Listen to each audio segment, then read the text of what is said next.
Good evening guys. ओपेडमध्ये आपलं सगळ्यांचं स्वागत. आज आपण 3 आर्टिकलचं डिस्कशन करणार आहोत. यातलं पहिलं आर्टिकल जे आहे ते सेन्सस विषयी चर्चा करतं. जनगणना जी आहे ते आपली पेंडिंग आहे. ठीक आहे. सो याविषयी एक एडिटोरियल द हिंदूमध्ये आलं होतं, ज्याच्यामध्ये त्यांनी जनगणना का गरजेची याविषयी डिस्कशन केलंय. सेकंड आर्टिकल जे आहे हे कालचंच आपण डिस्कशन कंटिन्यू करतोय. विमेनचं जे एक्सप्लॉयटेशन होतंय किंवा हेल्थकेअर सेक्टरमध्ये जे इश्यूज दिसून येतात, म्हणजे कोलकाताची जी क्रायसिस झाली त्याचं ते आर्टिकल आहे. आणि तिसरं आर्टिकल खूप इंटरेस्टिंग आहे. पॉलिटिकल डिस्कशन्स कशा पद्धतीनं भारतामध्ये चालतात, एक्सप्रेस मधलं हे आर्टिकल आहे. ठीक आहे. सो या तिघांना आपल्याला एक चांगला आढावा तिथं घ्यायचा आहे. सो सुरुवात करूयात. सो सगळ्यात पहिली गोष्ट, सेन्सस जी आहे ती होत नाहीये, जनगणना आपली होत नाहीये. Okay. So importance of timely and accurate census data in India, consideration आणि चॅलेंजेस काय काय आहेत, या पद्धतीनं आपल्याला या टॉपिकचं डिस्कशन तिथे करायचंय. राईट. सो एक पार्ट जो आहे तो बघून घेऊयात आपण. सो सगळ्यात पहिली महत्वाची गोष्ट, सेन्ससचं महत्व काय असतं, जनगणना कशासाठी करायची. So purpose of census to collect comprehensive data on populations, demographics, social and economic characteristics. ठीक आहे. सो माहिती, लोकसंख्येची माहिती आपण गोळा करतोय. डेमोग्राफी कसं आहे, किती लोक गरीब आहेत, किती लोक श्रीमंत आहेत, कोण कोणत्या वयामध्ये बसलेला आहे, बरोबर. हा सगळा डेटा आपण घेत असतो आणि हा डेटा पुढे आपल्याला पॉलिसी फॉर्म्युलेशन आणि पॉलिसी इम्प्लिमेंटेशनसाठी कामाचा असतो. ठीक आहे. सो सेन्सस शिवाय सरकारची धोरणं व्यवस्थित आपल्याला राबवता येत नाहीत, हे डोक्यामध्ये क्लिअर करून ठेवा. बघा, सेन्सस झालेली नाहीये. राईट. सो 2021 ची पेंडिंग आहे. आता 2024 वर्ष चालू आहे. चर्चा अजून सुद्धा सेन्ससची आपल्याला दिसून येत नाही. का तर आपल्याला पॉलिसी फॉर्म्युलेशन मध्ये तिथे अडचणी येत आहेत. ठीक आहे. यावरूनच हे आर्टिकल आलं होतं. Crucial for policy formulations, resource allocation आणि एकूणच गव्हर्नन्स. मग सध्याचे कन्सर्न्स काय आहेत. सध्या डिलेज आपल्याला दिसून येत आहेत. Delays in conducting a census and proposal to include caste enumeration needs careful consideration. So त्यांनी एक प्रेझेंट आर्ग्युमेंट जे आहे तिथं मांडलंय. सध्या लोकसंख्या होत नाहीये आणि ज्या वेळेस लोकसंख्येचं डिस्कशन सुरू आहे, लोकसंख्या गणनेचं डिस्कशन सुरू आहे, त्यावेळेस आपण जातीनिहाय लोकसंख्या याची चर्चा तिथं करतोय. सो विरोधी पक्षामध्ये बसलेले जे लोक आहेत ते म्हणतात की जातीनिहाय जनगणना करणं गरजेचं आहे वगैरे वगैरे. रिझर्वेशनचे बरेचसे इश्यूज किंवा क्रायसिस सध्या भारतामध्ये दिसून येत आहेत. ठीक आहे. सो जातीनिहाय जनगणना आली की लोकसंख्येचा विषय थोडासा लांब ढकलला जातोय. पण हे धोकादायक आहे. कशामुळे धोकादायक आहे. पॉलिसी फॉर्म्युलेशन व्यवस्थित होत नाहीये, त्याचं इम्प्लिमेंटेशन व्यवस्थित होत नाही, रिसोर्स अलोकेशन भारतामध्ये व्यवस्थित होत नाही. या पद्धतीने आपल्याला हे डिस्कशन जे आहे हे डिस्कशन तिथं पुढे कंटिन्यू करायचंय. ठीक आहे. सो पहिल्यांदा आर्ग्युमेंट्स बघून घेऊयात. आर्ग्युमेंटमध्ये काय महत्व आहे, ते जस्टिफिकेशन काय आहेत हे बघून घेऊयात. सो सगळ्यात पहिली गोष्ट, caste enumeration should be approached cautiously. ठीक आहे. सो आपण जी जातीनिहाय जनगणना करणार आहोत याला आपल्याला थोडंसं केअरफुली बघणं गरजेचं आहे. कारण जातीनिहाय जनगणना लगेच करणं शक्य नाहीये आणि जरी करणं ठरवलं आपण तर त्याच्यामुळे कॉम्प्लिकेशन्स वाढू शकतात. ही भीती सरकारला मे बी असावी, त्याच्यामुळे सरकार जनगणनेचा विषय पुढे ढकलत जातात आपल्याला दिसून येते. Including caste enumeration in the census needs a careful planning and execution. कारण मागचे जे कास्ट निहाय जनगणना झाली होती 2011 मध्ये झाली होती, त्याच्यामध्ये इश्यूज आपल्याला दिसून येतात. ठीक आहे. सो पास्ट इश्यूज आपल्याला काय सांगता येतात. 2021 social economic and caste census faced data accuracy problems. Okay. चुकीची माहिती गोळा झाली, लिडिंग टू अनयुजेबल इन्फॉर्मेशन. गोळा केलं डेटा आपण, पण चुकीचा केला, त्याच्यामुळे आपल्याला ती इन्फॉर्मेशन वापरताच आली नाही. हा एक मेजर क्रायसिस आपल्याला त्या काळात दिसून येतो. त्यानंतर रिस्क सुद्धा आहेत, पोटेन्शियल रिस्क सुद्धा जातीनिहाय जनगणनेचे आपल्याला सांगता येतात. Rushing into caste enumeration without adequate preparation could repeat these issues. ठीक आहे. खर्च करतोय, फायदा तिथं काहीच होणार नाहीये.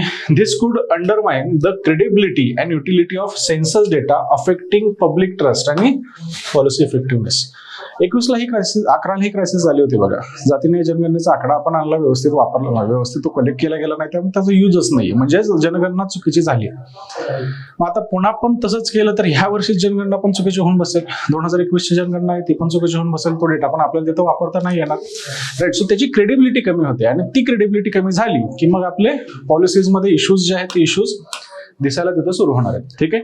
दुसरा आर्ग्युमेंट, कम्प्रिहेन्सिव्ह आणि टाइमली सेन्सस इज इसेन्शियल. जी आपण घडवून आणत नाहीये पण ती गरजेची आहे. ॲक्युरेट आणि up to date census data is vital for effective governance. कशामुळं तर पॉलिसी प्लॅनिंगसाठी तो महत्वाचा आहे, रिसोर्स अलोकेशनसाठी तो महत्वाचा आहे आणि सगळ्यात महत्वाचं गव्हर्नन्ससाठी तो महत्वाचा आहे. राईट. जो उत्तरामध्ये कधी लिहिण्याची वेळ आली तर हे तुमचे आर्ग्युमेंट्स तयार पाहिजे. का सेन्सस डेटा लागतो आपल्याला? पॉलिसी फॉर्म्युलेशन, रिसोर्स अलोकेशन आणि गव्हर्नन्ससाठी हा डेटा आपल्याला लागणारच आहे. ठीक आहे. Programmes like National Food Security Act, National Social Assistance Programme rely on accurate data. Okay. Identification of beneficiaries आपण तिथे करत असतो.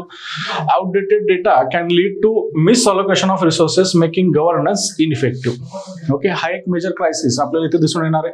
Timely census data ensures government can meet current social and economic needs accurately. ठीक आहे. त्याच्यानंतर पुढचा argument मांडलंय, delays in census harm the public policy and state. Delaying the census impact governance quality and state relations. Governance impact मध्ये काय दिसतं? Delays hinder effective planning and decision making at both state आणि central levels. करताच येत नाहीये. का तर data कशाच्या आधारावर पॉलिसी आपण तयार करायची, तो डेटा आपला 2011चा आहे. आता झाली 13 वर्ष. बरोबर. डेमोग्राफिक्स बदललेला आहे. त्या काळामध्ये जी युवकांची संख्या होती ती आज वाढलेली आहे. आपण फोकस कोणत्या ग्रुपला करतोय? कारण कसं आहे बघा, लेट्स 2011 मध्ये आपल्याला 200 लोक माहित आहे की युवक आहेत आणि बेरोजगार मध्ये आहेत. सो त्यांना आपण स्किल डेव्हलपमेंटसाठी एखादी योजना तयार करतोय. आता योजनेचं आउटपुट हे 200 लोकांचं आहे, पण आज ती 600 होऊन बसली आहेत, पण योजना आपण 200 लोकांसाठीच चालवतोय. बरोबर. सो 400ला त्याचा फायदाच होत नाहीये. ही अडचण आपल्याला त्या केसमध्ये तिथं 100% दिसून येणार आहे. आलं लक्षात सगळ्यांना? त्याच्यानंतर दुसरी महत्वाची गोष्ट, स्टेट रिलेशन्स मध्ये सुद्धा इश्यूज आहेत. Delays suggest negligence potentially harming the relationship between centre and state government. आणि सगळ्यात महत्वाचं, पब्लिक ट्रस्ट तिथे इरोड होते बघा. Prolonged delays could lead to public distrust in government's administrative capabilities. सो लोकांचा विश्वासच तिथं उठून जाईल. बरोबर. आणि गव्हर्नन्स व्यवस्थित तिथं होणार नाही. म्हणून आपल्याला सेन्सस जी आहे ती डिले करून तिथं जमत नाही. त्यानंतर सरकार कारण देते कोविड-19चं as a reason for delays in census. मग कोविड-19 सफिशियंट जस्टिफिकेशन नाही असं आर्ग्युमेंट तिथं मांडलेलं आपल्याला दिसतं बघा. कारण तिथे ग्लोबल कम्पॅरिझन सुद्धा दिलेलं आहे. ग्लोबल कम्पॅरिझन काय म्हणतं? आउट ऑफ 233 कंट्रीज 143 कंट्रीजनी सध्या सेन्सस जे आहे त्याचा डेटा कलेक्ट केलेला आहे. कोविड येऊन गेल्यानंतर सुद्धा काही देशांनी कलेक्शन तिथं केले. 233 पैकी 143 लोकांनी केलेलं आहे. मग तुम्ही आजही ते कोविडचं जस्टिफिकेशन इथं का देताय? या पद्धतीचे आर्ग्युमेंट तिथं मांडले. बरोबर. So these countries manage to conduct their census post pandemic onset. Feasibility, if countries facing severe crisis manage their censuses, India's delay appears to be avoidable. म्हणजे पैसा नसून सुद्धा लोकांनी केलंय, दुसऱ्या देशांनी केलंय. आपल्याकडे तर पैसा पण आहे, करायला काय हरकत आहे? ठीक आहे. आणि India is expected to manage it census effectively amid the challenges. का तर आपल्याकडे तेवढी ऍडमिनिस्ट्रेटिव्ह कॅपॅसिटी नक्कीच आहे. मग तुम्ही का करत नाहीये? या पद्धतीचा प्रश्न तिथं उभा केलेला आपल्याला दिसून येतो. त्यानंतर सध्या जो डेटा आहे आपल्याकडे तो डेटा आउटडेटेड आहे. 2011चा हा डेटा आपल्याला सांगता येतो. So relying on outdated data from 2011 is problematic. का तर डेमोग्राफिक चेंजेस झालेले आहेत, यूथची संख्या वाढलेली आहे. त्याच्यानंतर इनअॅक्युरेट अंडरस्टँडिंग सुद्धा आपल्याला सांगता येते. Old data leads to misunderstanding of current social dynamics आणि पॉलिसी रिलेव्हन्स जो आहे तो पण गडबडतो. का तर 11च्या डेटावर 13 वर्षानंतर पॉलिसी तुम्ही नाही बनवू शकत. बरोबर. सो सेन्सस करणं गरजेचं आहे. या पद्धतीने तिथं सांगता येईल. त्यानंतर over Reliance on sample survey is problematic. आजही डेटा कलेक्शन चालतंय पण ते सॅम्पल सर्व्हिसच्या माध्यमातून चालतंय आणि एक्स्ट्रापोल्युशन केलं जातं डेटाचं. म्हणजे काय, भारतामध्ये सध्या शिक्षणाचा दर काय आहे? एका गावामध्ये जायचं, तिथला शिक्षणाचा दर बघायचा आणि मग भारतामध्ये काय असेल याचं आपण एक्स्ट्रापोल्युशन, त्याचा अंदाज आपण तिथं लावतो. हे चुकीचं आहे. अशा पद्धतीची सॅम्पल सर्व्हिस जी तुम्ही करताय ते चुकीचे आहेत. का तर याच्यामध्ये अॅक्युरसी व्यवस्थित येत नाही. ओके. हे मेजर आर्ग्युमेंट आपल्याला सांगता येतं.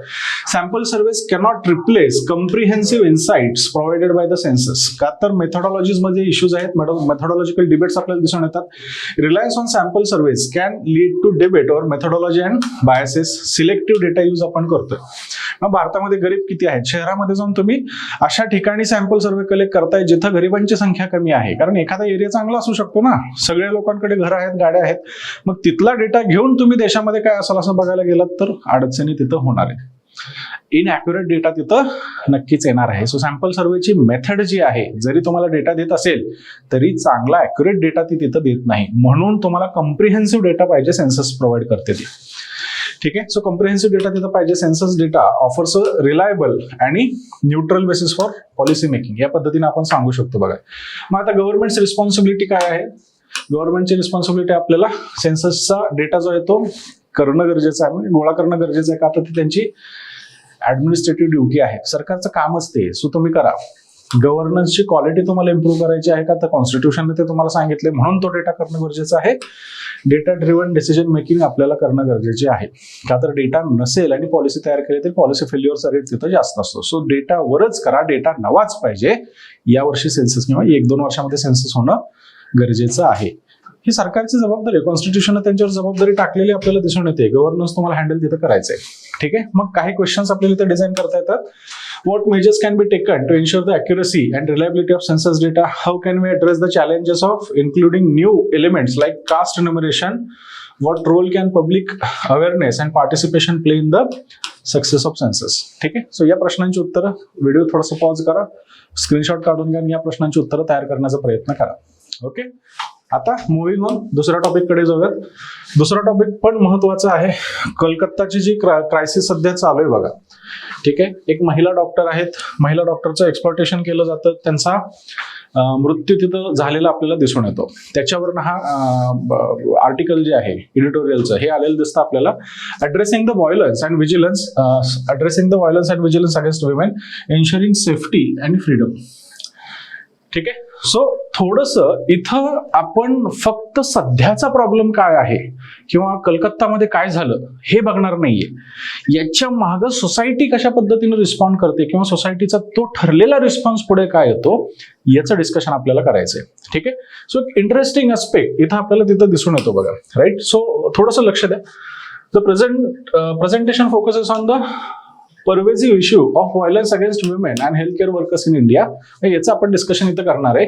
It examines, we are going to examine the societal and systemic factors contributing to these violence, suggest possible solutions, आणि त्याचे सोल्युशन्स आपण बघणार आहे. ठीक आहे. सो सध्या का दिसून येते, सोसायटल रोल्स काय आहेत व्हायलन्सचे, सिस्टमिक फॅक्टर्स कोणते आहेत ज्याच्यामुळे व्हायलन्स घडून येतो. का तर आपण ते काल केरळचा तो रिपोर्ट सुद्धा बघितला होता बघा. बरोबर. ज्याच्यामध्ये सुद्धा विमेनचं एक्सप्लॉयटेशन होतंय वर्क प्लेसमध्ये, हे आपण बघितलं. कलकत्तामध्ये ती क्रायसिस सुरू आहे. महाराष्ट्रामध्ये 2-4 उदाहरणं आपल्याला तिथं नक्कीच दिसून येत आहेत. सो हा एक सिस्टमिक क्वेश्चन आहे. एकाच राज्यापुरता मर्यादित नाही, संपूर्ण भारतामध्ये तो पसरलाय. त्याची कारणं आपल्याला शोधायची आहेत आणि सोल्युशन्स काय काढता येतील त्या सोल्युशनचं डिस्कशन इथं करायचं आहे. ठीक आहे. सो आपण इथं सायकोलॉजिकल आणि सोसायटल इम्पॅक्ट ऑफ व्हायलन्स याची चर्चा करणार आहोत आणि सगळ्यात महत्वाचं कम्प्रिहेन्सिव्ह मेजर्स काय असायला हवेत हे व्हायलन्स कमी करायचे याची चर्चा इथं करणार आहोत. ठीक आहे. मग आता ट्रिगरिंग इन्सिडेंट्स कलकत्तापासून या सगळ्या गोष्टींची चर्चा सुरू झालेली आपल्याला दिसून येते. A woman doctor in Kolkata was brutally raped and murdered. बरोबर. आणि तिथून डिस्कशन जे आहे हे डिस्कशन स्टार्ट झालं. राईट. सो बॉर्डर इश्यू काय येतं, the incident reflects widespread violence against women in India from sexual harassment to domestic violence impact. It has sparked the nation wide conversation about the safety and well being of women. Okay. हे खूप जास्त डिटेलमध्ये आपण तिथं नक्कीच discuss करायला सुरू केलेलं सांगता येतं.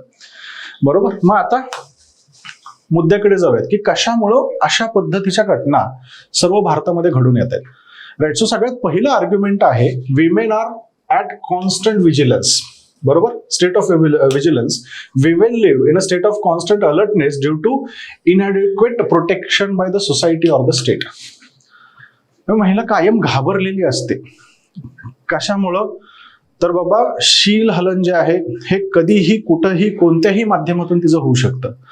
बरोबर. आणि अशा पद्धतीचं लेट्स से इन्सिडेंट जर झाले तर आपले जे लीगल सिस्टीम्स आहेत या लीगल सिस्टीम प्रोटेक्शन करण्यासाठी तिथं कमी पडतात. जाता येतं बघा, महिला चाललेल्या आहेत, मुली चाललेल्या आहेत, शिट्ट्या वाजवणं, त्यांची छेड काढणं. बरोबर. याच्यामुळे ह्या कॉन्स्टंट अलर्ट पोझिशन मध्ये असतात आणि तुम्ही कॉन्स्टंट त्या प्रेशर खाली जर असाल तर याचा इम्पॅक्ट तुमच्या डोक्यावर होतो. बरोबर. आता थोडंसं सोफिस्टिकेटेड लँग्वेज मध्ये सांगायचं तर this vigilance becomes normalized ingrained in their daily lives. याच्यामुळं it results in significant psychological strain. Continuously भीतीच्या वातावरणामध्ये तुम्ही जगताय अँड इमोशनल फटिग. थकलेले तुम्ही दिसताय, बरोबर. कंटिन्युअसली तुम्ही हा विचार नाही ना करू शकत, आपलं डोकं दुखायला सुरू होतं, एक विचार सारखा तुम्ही करा. ओके, फटिग येऊन जाते आपल्याला, आणि हे त्यांच्या प्रोडक्टिव्ह लाईफसाठी चांगलं नाहीये ना. एखादी महिला कामावर जाते आणि त्रास तिला होतोय, तिथे गेल्यानंतर सुद्धा हेच डोक्यामध्ये तिच्या राहणार आहे, काम व्यवस्थित करणार नाहीये, ह्युमन रिसोर्स आपल्याला व्यवस्थित वापरता येणार नाही. सगळ्यात महत्वाचं, तिची मेंटल हेल्थ डॅमेज तिथं होऊन जाते, बरोबर. सो हा एक खूप मोठा प्रश्न आहे असं म्हटलं तरी चालेल. While women have to continuously assess their environment for potential threat. While the society often recognizes physical violence, it tends to overlook the psychological toll of constant vigilance. झाल्यावर कळतं आपल्याला, पण सायकोलॉजिकल त्रास असतो, खूप खूप मोठा त्रास आपल्याला इथं महिलांच्या विषयी सांगता येतो. ठीक आहे, हे खूप चांगला आर्ग्युमेंट आपल्याला इथं एसे मध्ये किंवा आन्सर रायटिंग मध्ये वापरता येईल. त्याच्यानंतर या व्हायलन्समुळे विमेनचं जे फ्रीडम आहे यावर इम्पॅक्ट पडतो. Restricted freedom, the need for vigilance limits women's freedom to explore, to take risk, to enjoy the simple pleasures. Okay, सहजासहजी सुखानं त्यांना जगता येत नाही. जसं एखादा मुलगा किंवा एखादा पुरुष तिथं सुखानं जगू शकतो का, तर कोणी टेन्शनच नाही, कोण छेड काढणार आहे त्याची, तसं त्यांना नाही करता येत, बरोबर. मग women may avoid job opportunities that require late night travel or hesitate to move to new places without a support system. Dependency वाढते, आणि ही वाढलेली डिपेंडन्सी त्यांच्या ऑपॉर्च्युनिटीज लिमिटेड करते, बरोबर. आपली बहीण, तुम्ही जर शिक्षणासाठी तिला दुसऱ्या गावामध्ये ठेवायचा प्रयत्न केला तर आपल्याला अख्खी सपोर्ट सिस्टम तिथे नेऊन हलवावी लागते. याच्यामुळं तिच्यावर पण स्ट्रेस आहे का, तर कंटिन्युअसली अख्खं घर तिच्यामुळे तिथं आलंय, आणि घर पण इकडनं तिकडे गेलंय, सो घर पण स्ट्रेसमध्ये तिथं राहणार आहे, बरोबर. हे समजून घ्या. The fear of potential threats influences their social interactions and personal relationships. कायम भीतीदायक वातावरण आहे. Safety concerns lead women to prioritize caution over curiosity. बरोबर, caution over curiosity, त्यांचा रोल इनोव्हेशन्स मधला कमी होऊन जाणार आहे. या पद्धतीने आपल्याला हे पुढचं आर्ग्युमेंट जे आहे ते सुद्धा मांडता येतं बघा, चांगला आर्ग्युमेंट आहे. त्याच्यानंतर इंटरजनरेशनल आणि societal effects. Cycle of vigilance दिसून येते आपल्याला तिथं. This burden of vigilance is often pass down from mothers to daughter. आईच मुलीला सांगते की तू इकडनं जा, तिकडनं जाऊ नको, असं वाग, तसं वागू नको. सो घरामधनचे विजिलन्सची ट्रेनिंग जे आहे ते तिथं दिलेले आपल्याला दिसून येते, बरोबर. आणि हा कुठेतरी एक निगेटिव्ह कॉनोटेशन इथं सांगता येतं. Women are taught from young age to be cautious and protect themselves, बरोबर. पोरांना असं सांगितलं जात नाही बघा. याच्यामुळं it reinforces the idea that women are solely responsible for their own safety. हे खूप मोठं डिस्कशन आहे, बरोबर. सो घरून ट्रेनिंग मिळाली याचा अर्थ काय, तुला माहित नव्हतं का, तुला कोणी सांगितलं होतं तिकडनं जायला, तुला कळत नव्हतं का अशाच पद्धतीचे कपडे घाल, बरोबर. सो घरूनच ट्रेनिंग मिळते, म्हणजे महिलांना तेच वाटायला सुरू होते, जर एखादा इन्सिडेंट घडला तर चूक माझी आहे, चूक पुढच्याची नाही, हे तिच्या डोक्यात मध्ये यायला सुरू होत आहे. मग हे चुकीचं आहे ना. पण ट्रेनिंग घरून आपल्याला अशा पद्धतीनं मिळते का, तर कुठंतरी आईनं पण ते ऑब्झर्व केलेलं आहे, आईनं ते भोगलेलं असतं, आजीनं ते भोगलेलं असतं, त्यांनी हिच्या काळजीसाठी सांगितलं, बरोबर. तरीही घडत असेल तर हिला काय वाटणार आहे, माझीच चूक आहे, मी यांचं व्यवस्थित ऐकलं नाही, मी माझी काळजी घेतली नाही. ऍक्च्युअल मध्ये सोसायटीची ही चूक आहे, त्याला पुढच्याला तुम्हाला शहाणपण शिकवता नाही आलं, बरोबर. सो हा एक खूप इंटरेस्टिंग आहे, खूप मेजर मुद्दा आपल्याला तिथं सांगता येतं. This cycle perpetuates a culture of fear restricting women's mobility and freedom which can be viewed as a form of violence. Society should take collective action to ensure the safety. बऱ्याचदा हे बरेचसे politician सांगतात बघा की विमेनचे रेपचं percentage वाढतंय, कशामुळे वाढतंय, तर त्यांनी कपडे अशा अशा पद्धतीनं घातलेले आहेत, भडक काहीतरी मेकअप केलाय, हे तिथनंच आलंय, बरोबर. आता इथं पुढचा काय करतो ते मॅटरच करत नाहीये, राईट. तुम्ही तुमची काळजी काय घेतली नाही, अहो ऍज अ सोसायटी आपला पण काहीतरी रोल आहे का नाही तिथं, समजून घ्या, ठीक आहे. त्याच्यानंतर ऍडिशनल बर्डन ऑन मार्जिनाइज्ड वुमेन. ज्या मार्जिनल कॅटेगरीमध्ये येतात त्यांच्यावर तर आणखी जास्त इश्यूज दिसून येत आहेत. Women from marginalize groups like caste असेल, क्लास असेल, रिलिजन असेल, face heightened threats and discrimination.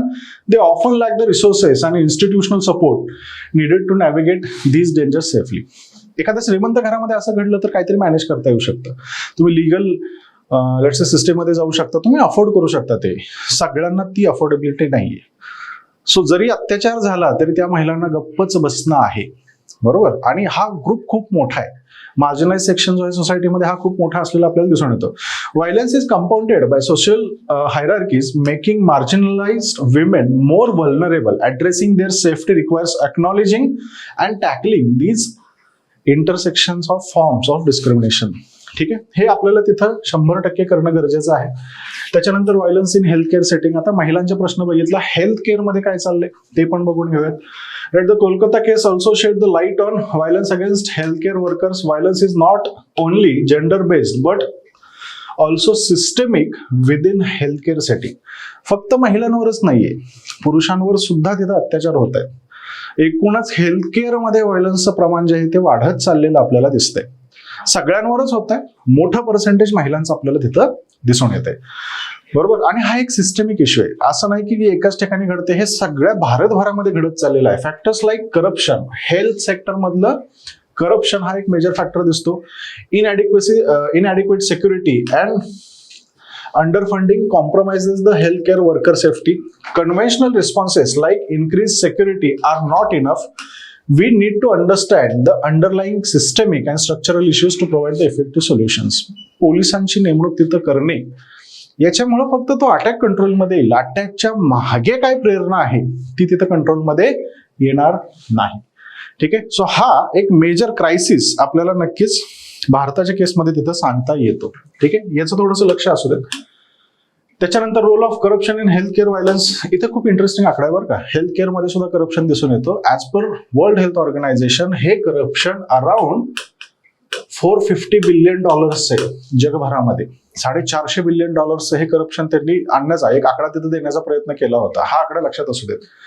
The corruption is significant factor in prevalence of violence within the healthcare setting. It undermines the integrity, effectiveness of healthcare services. कोलकातामध्ये हे दिसून येतं, corruption दिसून येतं. बरोबर का. आता ती केस डिले झाली होती बघा. आता त्या केसच्या डिस्कशन मध्ये आपण जास्त जाणार नाही, पण डिले तिथं झाले होते. आता अशीच एक घटना, एक सिमिलर लाईनवर करप्शन दाखवणारी घटना जी आहे ती महाराष्ट्रात पण घडली होती. पुण्यामध्येच ती घडली होती बघा. पोर्शे ऍक्सिडेंट आपल्याला सांगता येतो. बरोबर. सो हेल्थ केअरनं तिथं जे करणं एक्सपेक्टेड होतं ते केलंच नाहीये. त्यालाच आपण काय म्हणतो, आता हेल्थ केअर करप्शन म्हणतोय. सो हा एक खूप मोठा सिस्टमिक इश्यू आहे. प्रत्येक जण आपल्या इकॉनॉमिक बेनिफिटचा विचार करतोय, रूल्स रेग्युलेशन्स कडे दुर्लक्ष तिथं करतोय आणि हे ओव्हरऑल सिक्युरिटीला अफेक्ट करते. समजून घ्या. ठीक आहे. हा खूप मोठा क्रायसिस आपल्याला तिथं सांगता येतो. सो आपल्याला इथं काय आणावं लागेल, ट्रान्सपरन्सी आणावं लागेल. Ensuring the transparency and accountability is crucial for safeguarding the health care workers and patients. ठीक आहे. त्याच्यानंतर इनॲडिक्वेसी ऑफ जस्टिस सिस्टीम हे एक आर्ग्युमेंट मांडले. हे सगळं दिसून येतं का, तर जस्टिस सिस्टीमनं ज्या पद्धतीनं काम करणं गरजेचं आहे ते होत नाही का, तर ते ओव्हरबर्डन ऑलरेडी आहेत. सगळ्यांकडेच लक्ष देणं हे त्यांना पॉसिबल ना, प्रॅक्टिकली पॉसिबल नाहीये का, तर त्यांची सिस्टीम सुद्धा मर्यादित आहे. जस्टिस सिस्टीम मर्यादित आहे, वॅकंट पोस्ट तिथं जास्त आहे, जजेसची संख्या तिथं कमी आहे, ओव्हरबर्डन आपल्याला दिसून येतं. बरोबर. So current legal and societal responses to violence are often reflexive, simplistic and inadequate. झाल्यानंतर आपण शहाणं होतो. बरोबर. झाल्यानंतर आपण विचार करतो की आता इथून पुढे काय करायचं. रिस्पॉन्स जो आहे तो सिंपल आहे, काय तर त्याला पकडा, पोलीस स्टेशन मध्ये टाकून द्या. आणि इनॲडिक्वेट आहे का, तर पुन्हा ती घटना सारखी घडणारच आहे. आपण मुद्द्याला हात घालत नाहीये, वर झाल्यानंतर मग सगळ्या गोष्टी आपण चला बाबा हे झाले थोडंसं मॅनेज करून घ्या, या पद्धतीने आपण तिथं बघतो. There is lack of swift and decisive action to address the incidence of violence. मग आता काय करणं गरजेचं आहे, आपल्याला इथं कायदे स्ट्रॉंग करणं गरजेचं आहे. Robust legal framework and proper implementation of laws are necessary to protect women and health care workers. बरोबर. एक सजेशन आपण इथं नक्कीच दिलेलं दिसून येतं बघा. त्याच्यानंतर call for action.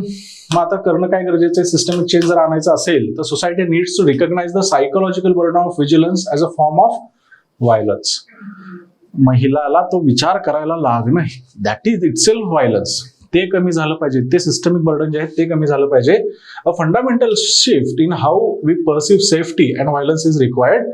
Address both visible form of violence, physical, and invisible form of violence, psychological. Promote education, awareness, systemic reforms to ensure safety and freedom of women. So शिक्षणापासून, लहानपणापासूनच या सगळ्या गोष्टी ज्या आहेत त्या आपल्याला बदलाव्या लागतील. लोकांना तसं सेन्सिटाईज करणं गरजेचं आहे की तुम्ही जे बोलताय हे बरोबर नाही. मग आता इंटरनॅशनल एक्झाम्पल पण आपल्याकडे आहेत. Looking at international practices such as Taiwan's legislation to protect health care workers provide valuable insight. ठीक आहे. सो हेल्थ केअर सेक्टरमध्ये प्रोटेक्शन देण्यासाठी तैवाननं कायदा केलेला आहे. तसा सिमिलर कायदा आपल्याला भारतामध्ये आणता येऊ शकतो. India can develop a comprehensive strategy to prevent violence by learning from successful examples abroad. जास्त काय आहे डिटेलमध्ये करत बसू नका. उत्तरामध्ये फक्त तैवानला टाकून द्या. जय हिंद, जय महाराष्ट्र. आलं लक्षात सगळ्यांना? त्याच्यानंतर शेवटचं आर्टिकल जे आहे ते महत्वाचं, इंटरेस्टिंग आर्टिकल आहे बघा. Okay. The poverty of political imagination remedy not morning, a reflection on state of political thought in modern India. राजकारणामध्ये कशा पद्धतीने विचार केला जातो याची चर्चा आपल्याला इथं करायची आहे. ओके. खूप इंटरेस्टिंग आर्टिकल आहे. या आर्टिकलवर 2 तासाचं लेक्चर सुद्धा घेता येईल. मी फक्त आउटलुक तुम्हाला देऊन देतो. तुम्ही ते आर्टिकल, एक्सप्रेस मधलं आर्टिकल, खूप छान आर्टिकल आहे, एकदा जाऊन वाचा. ज्या पद्धतीनं पॉलिटिकल डिसिजन मेकिंग आज घेतली जाते ही कोणत्याही फिलॉसॉफीला धरून नाही, अशा पद्धतीचं आर्ग्युमेंट तिथं मांडलंय. प्रत्येक जण विजनचा वापर, विजन न बघता, म्हणजे लॉंग टर्म मध्ये काय फायदा होईल ते न बघता शॉर्ट टर्म गेन्सचा विचार तिथं करतोय. आणि म्हणूनच पॉलिटिकल इमॅजिनेशनची पॉवर्टी, गरिबी आपल्याला भारतामध्ये दिसून येते. आता बरेचसे एक्झाम्पल्स त्या आर्टिकलमध्ये त्यांनी दिलेले आहेत. ठीक आहे. वेळेचा क्रंच, आपल्याला सिरीज छोटीच ठेवायची, सो जास्त एक्सप्लेन मी तिथं करत नाहीये, पण एक ओव्हरव्ह्यू आउटलाईन जे आहे ते तुम्हाला तिथं नक्कीच देण्याचा प्रयत्न करेल. खूप इंटरेस्टिंग आर्टिकल आहे बघा. मग आपल्याला हे बघायचं की पॉलिटिकल थॉट काय आहे, तो गरजेचा का असतो, बरोबर. सोबतच decline of political imagination in India आणि त्याचं रिवायवल कसं करता येईल हे आपण इथं बघणार आहोत. आणि to understand the historical context, current state, future possibilities of political thoughts in India. मग इथून पुढे काय करणं गरजेचं आहे. युपीएससी एक खूप चांगला प्रश्न ह्याच्यावर डिझाईन करू शकते. हा ट्रेंड आपल्याला फक्त महाराष्ट्रात नाही, सगळ्या भारतभर दिसून येतोय. प्रत्येक पॉलिटिशियन लॉंग टर्म गेन्सच्या ऐवजी शॉर्ट टर्म गेन्सचा विचार करतोय, विजडम दाखवत नाहीये, विजन दाखवत नाहीये, आणि हे बॅकफायर होणार आहे अशा पद्धतीनं त्यांनी सांगितलंय. ठीक आहे. So what is political thought? It goes beyond daily political commentary and ideology. तुम्ही जे डेली बोलताय, जे पद्धतीनं वागताय, त्याला पॉलिटिकल थॉट आपण म्हणणार नाहीये. It involves 3 questions. 3 प्रश्नांचा विचार करून 3 प्रश्नांना ऍड्रेस करणारं जे उत्तर असणार आहे, दॅट इज पॉलिटिकल थॉट आपल्याला सांगता येतं. सगळ्यात पहिली गोष्ट त्याच्यामध्ये विजन असणं गरजेचं. एखाद्या पॉलिटिशियन एखादा डिसिजन घेतला तर that should be visionary. Where do we want to go, what kind of political order do we want, याचं उत्तर तिनं द्यावं. अनालिसिस आपल्याला द्यावी, आणि सगळ्यात महत्वाचं हे कसं घडवून आणायचं याची स्ट्रॅटेजी पण तिथं द्यावी.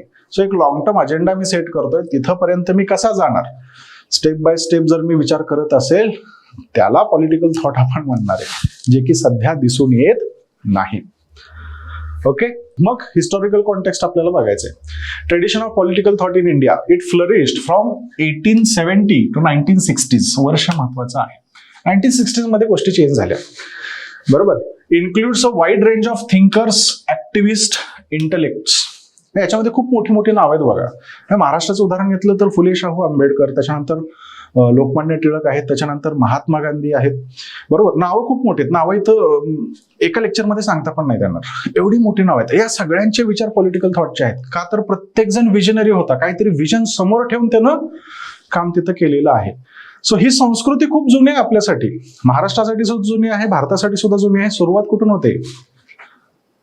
1870 मध्ये पहिल्यांदा आपण इंग्रजांच्या विरुद्ध, 70s मध्ये इंग्रजांच्या विरुद्ध काहीतरी करावं लागेल ही धारणा भारतीयांच्या मनामध्ये येते. का तर हा पॉलिटिकल थॉट इव्हॉल्व्ह व्हायला सुरू झालेला दिसतो. आणि हे चालतं भारत स्वतंत्र 1960 पर्यंत. 1960 पर्यंतच का, नेहरूजींपर्यंत ते चालतं.